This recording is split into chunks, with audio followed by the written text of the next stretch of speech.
Okay, so throughout the month of October, I will be reviewing Beet The Vandel Buster Volume 1, because I don't have Muhi-on-Roji Volume 2 yet, and I will also be reviewing more chapters of Garth Ennis' Crossed, because reviewing one chapter a year just isn't doing it for me anymore, and I just want to get further in that mess. And I will also be looking to do a surprise Halloween review. So with that said, let's get this show on the road with Beet The Vandel Buster, Volume 1.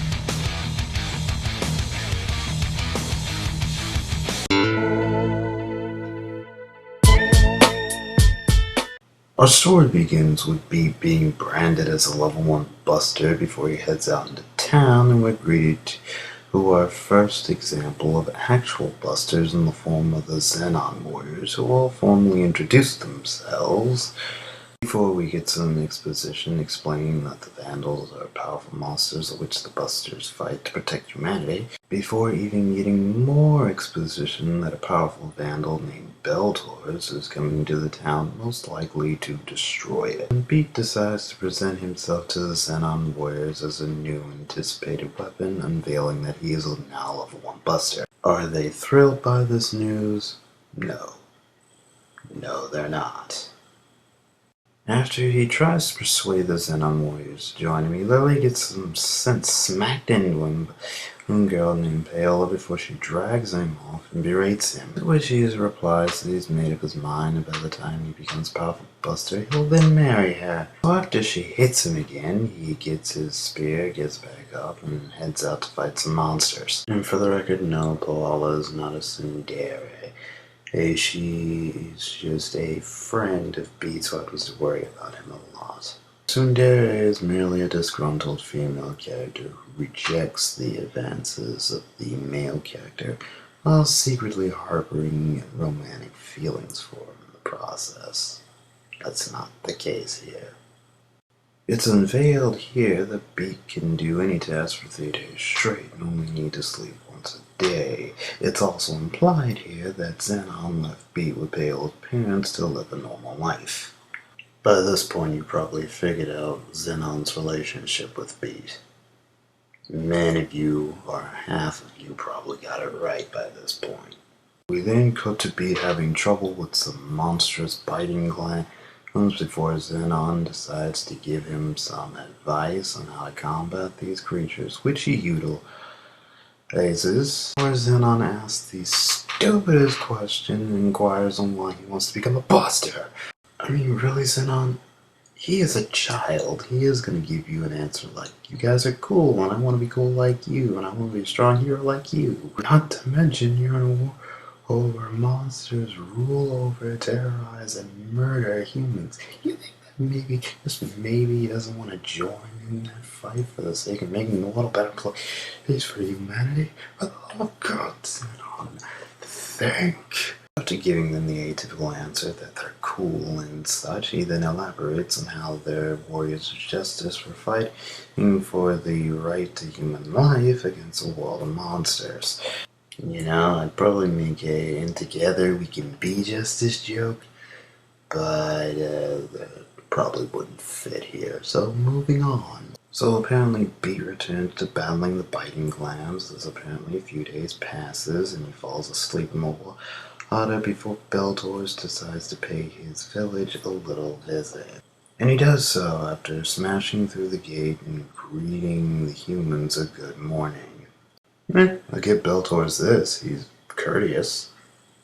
After awakening from his one-day nap, Beet then catches wind of the commotion of the battle between Beltors and the Buster, just before he spots them carrying some unusual weapons, as these weapons are unveiled to be their Saiga, which are apparently powerful powerful weapons the Busters harnesses as energy inside their bodies. There you have it, folks. Hammerspace is an official entity in the world of Beet The Vandel Buster.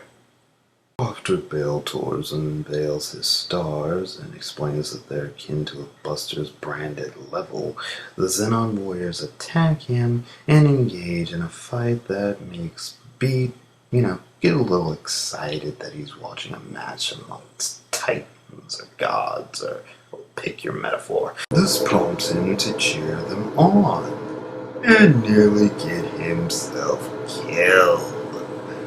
You know how in the Golden Age comic books or Silver Age comic books, teams like Justice League, Justice Society, or the Avengers would have that one useless human cheerleader following them around who would cheer them on whenever they'd fight a supervillain?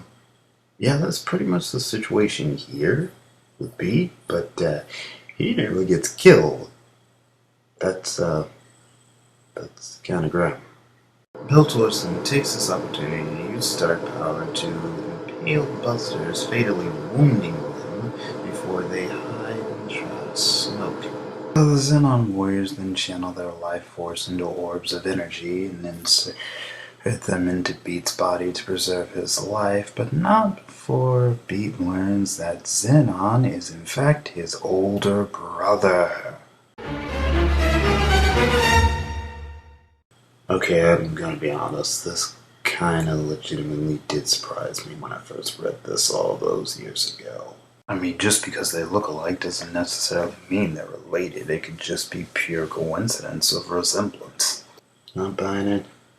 Figured as much, especially since half of you probably figured that out by now.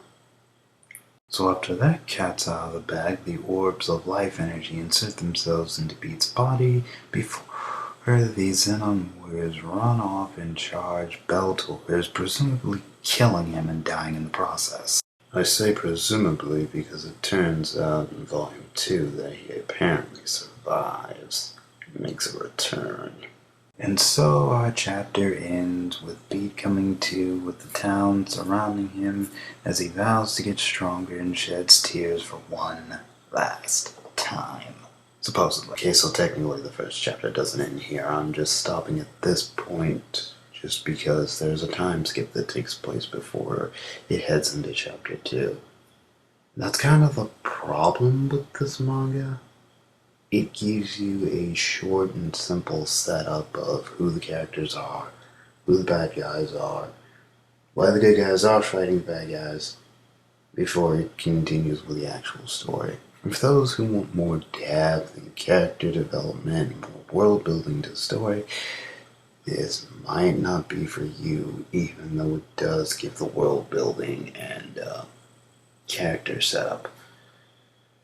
That being said, though, tune in next time when I go through a chapter of Crossed, and this is Demonic Crimson signing out, and I will see you all in the next video. Have a nice day.